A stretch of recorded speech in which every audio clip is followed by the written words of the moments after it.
Breaking news, এ হলো লিবিয়ার সেই নাগরিক আমির হামজা। হজের নিয়ত করেছেন অনেক বছর হয়। তখন সে নিয়ত করে যখন হজে রওনা দিল, যখন এয়ারপোর্ট আসলো, তখন এয়ারপোর্টের কর্মকর্তারা দেখে আমির হামজার পাসপোর্টে নানান রঙের সমস্যা ছিল। তখন বলল সেই সমস্যা দূর করে দেবে। তখন সেই পাসপোর্টের সমস্যাকে দূর করতে গিয়ে সেই বিমান চলে যায়।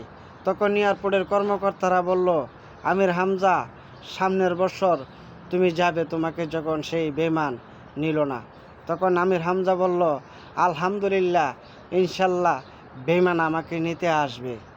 তখন সেই আকাশে বিমানের ইঞ্জিনের নানান রকমের সমস্যা হয়, আবার রিটার্ন চলে আসলো। তখনও আমির হামজাকে সেই বিমান নিল না, এবং আবার আমির হামজা বলল সেই বিমান আবার আমাকে নিতে আসবে, এবং সেই বিমান আবার চলে আসলো আমির হামজাকে নিতে। তখন সেই বিমানের পাইলট বলেছেন, আমির হামজাকে না নিয়ে আমি রওনা দেব না। যদি হাজ দিলে নিয়ত করা হয়, আল্লাহ